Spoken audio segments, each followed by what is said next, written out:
Horror. जब मैं ये वर्ड बोलता हूँ हॉरर, तब आपके मन में क्या आता है? भूत, प्रेत, हॉन्टेड हाउसेस या कोई साइंस फिक्शन मूवी का कोई क्रिएचर। बट क्या आपको पता है कि इस दुनिया की सबसे हॉरिफिक चीज क्या है? मूवीज देखते समय जो हॉरर वाला थ्रिल होता है वो मूवी देखने के बाद खत्म हो जाता है, क्योंकि हमें पता होता है कि it is just a movie. The Exorcist को देख लो, इस मूवी को देख के आपको ये लगेगा कि क्या भूतों का पोजीशन रियल में होता है, इंसान के अंदर कोई आत्मा घुस जाए ऐसा हो सकता है। या फिर द क्वाइट प्लेस देखो, तो इसमें ये जो क्रिएचर्स दिखते हैं, इस टाइप के क्रिएचर्स को देखकर आप ये कहोगे कि क्या ये क्रिएचर्स रियल में पॉसिबल है, फ्यूचर में या कभी भी किसी म्यूटेशन एक्सपेरिमेंट के चलते। असल बात यह है कि इस दुनिया में हर चीज पॉसिबल है, बट मेजॉरिटी लोग मिरेकल्स, घोस्ट्स, पैरानॉर्मल एनर्जीज पर यकीन नहीं करते हैं। बट हॉरर चीजों में ऐसी चीज जिस पर सब यकीन करते हैं वो है साइंस, असल विज्ञान के कैटेगरी में आया हुआ डेंजर।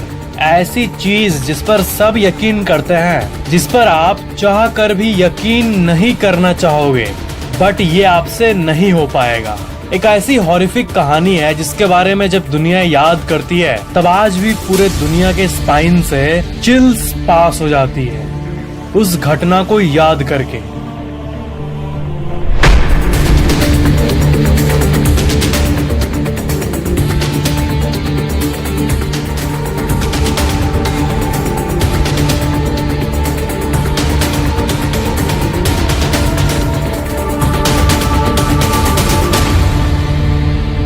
The Chernobyl incident. इस दुनिया का हर एक जीव, हर एक एलिमेंट, हर एक प्लैनेट, इंटायर मैटर एटम से बना है, परमाणु से। हर एक एटम में एनर्जी होता है।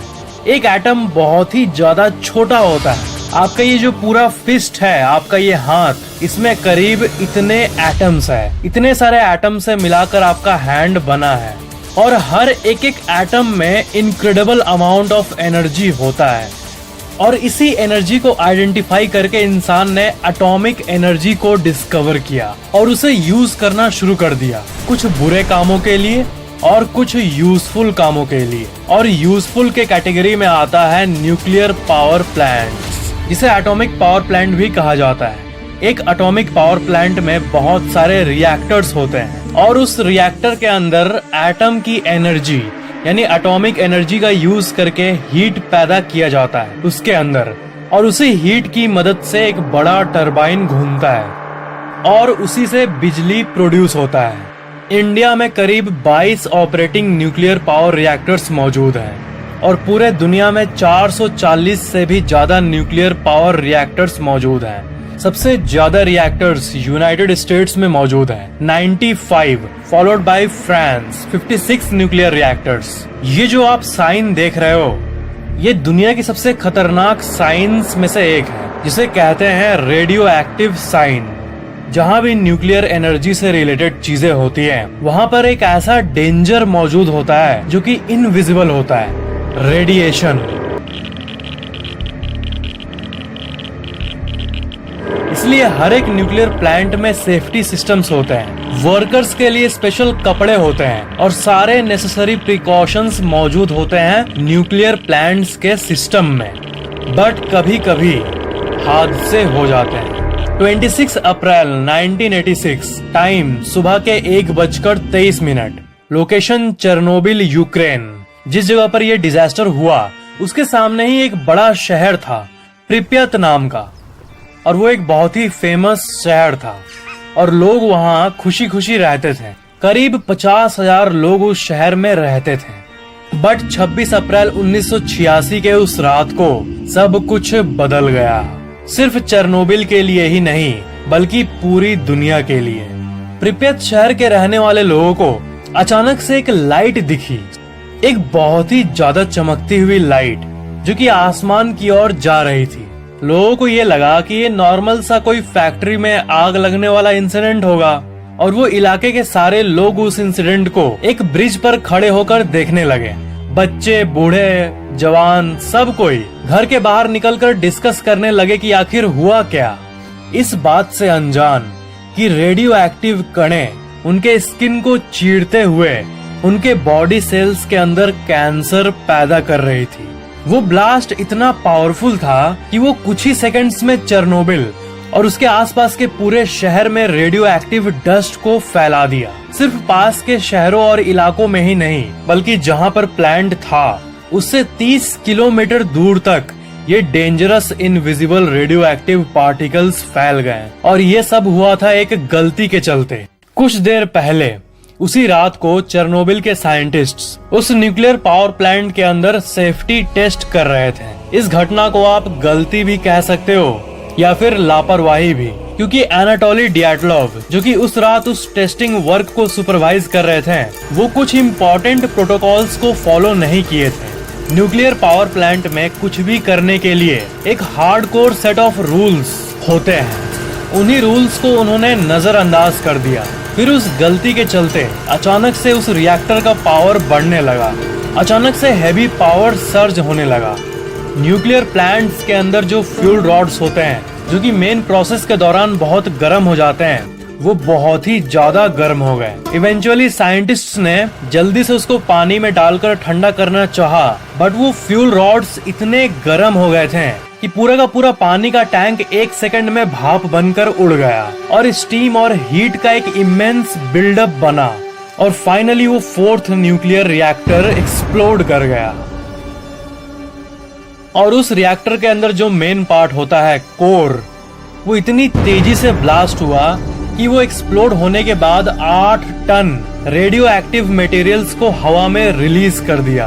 उस रेडियो एक्टिव क्लाउड की जो टॉक्सिसिटी थी, जो जहरीलापन था, वो जापान के हिरोशिमा इंसिडेंट से 400 गुना ज्यादा थी। चेरनोबिल का वो रेडियो एक्टिव डस्ट 30 किलोमीटर से भी ज्यादा दूर फैलने लगा।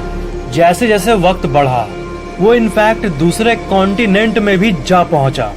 यूके में, पोलैंड, बेलारूस, लिथुआनिया, हंगेरी, इन सारे कंट्रीज में कैंसर पैदा करने वाला रेडियो एक्टिव डस्ट फैल गया, सिर्फ इस एक न्यूक्लियर पावर प्लांट के फटने के चलते।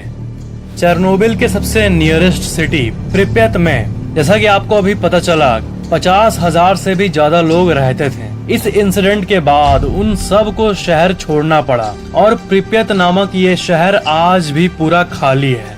क्या आपने कभी गूगल में किसी जगह का पॉपुलेशन सर्च किया है और आपको 0 देखने मिला है?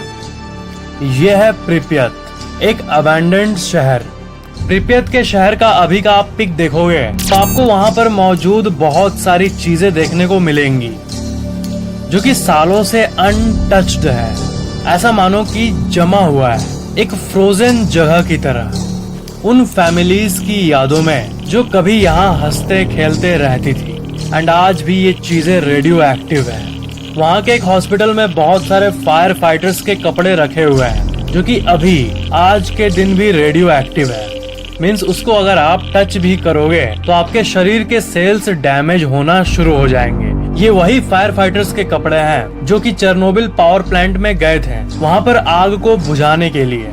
एंड ऑफ कोर्स, जैसा कि आपने गेस किया होगा, उसमें से कई फायर फाइटर्स कैंसर और रेडिएशन सिकनेस से मारे गए। जब वहाँ ये घटना हुई, तब जब साइंटिस्ट्स मापने गए कि इस डिजास्टर के चलते कितना रेडिएशन फैला है एनवायरनमेंट में, तब रेडिएशन का जो मीटर था वो ही ऑफ स्केल हो गया। छोटे से रेडिएशन मीटर का जो हाईएस्ट लिमिट था वो शो होने लगा, क्योंकि उसके आगे तो वो सुई जा नहीं सकता, जबकि रियल लेवल्स उससे हजारों गुना ज्यादा था। कितनी अजीब चीज है ना रेडिएशन। मतलब न दिखती है न ही महसूस होती है, बट अंदर ही अंदर चीजों को मारने लगती है। रेडिएशन शरीर के सेल्स के अंदर मौजूद डीएनए के अंदर केमिकल बॉन्ड्स को तोड़ देती है, जिसके चलते सेल्स को सरवाइव करने की इंस्ट्रक्शन नहीं मिल पाती है और बॉडी सेल्स रैंडमली ही इधर उधर ग्रो करने लगते हैं, बढ़ने लगते हैं बिना किसी इंस्ट्रक्शन के, और इसे ही कैंसर कहते हैं। डीएनए के अंदर पूरी की पूरी गाइड होती है जो कि आपके शरीर में मौजूद हर एक सेल को बताता है कि कैसे सरवाइव करना है, कौन सा न्यूट्रिएंट कहाँ भेजना है, कैसे प्रॉपरली ग्रो करना है, और इसी डीएनए को रेडिएशन डैमेज कर देता है।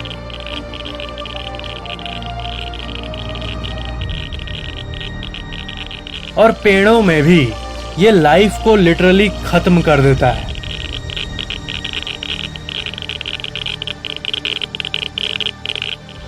उस प्लांट के चारों तरफ मौजूद पेड़ पौधे और जंगल ये भी रेडिएशन का शिकार हो गए और सारे ट्रीज अपने आप ही डैमेज होने लगे। एक बड़ा जंगल का एरिया आज भी मौजूद है और ये द रेड फॉरेस्ट के नाम से जाना जाता है।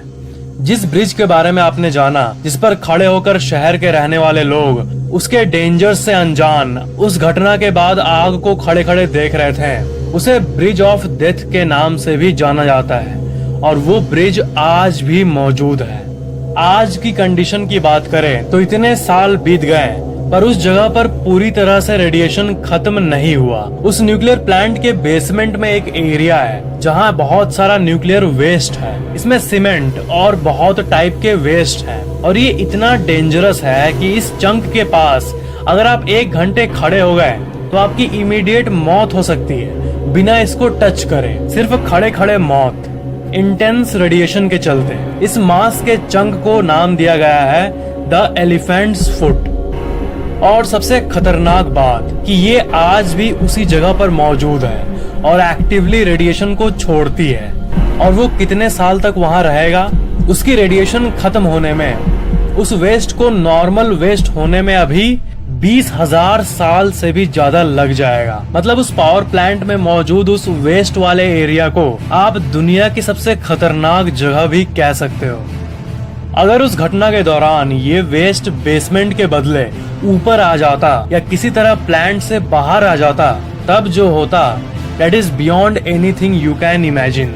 अभी के टाइम पर चेरनोबिल के उस पावर प्लांट के चारों तरफ एक सार्कोफेगस बना दिया गया है, एक ऐसा स्फीयर जो कि डेंजरस रेडिएशन लीक को रोकेगा, उस एलिफेंट फुट से रेडिएशन बाहर आने से रोकेगा।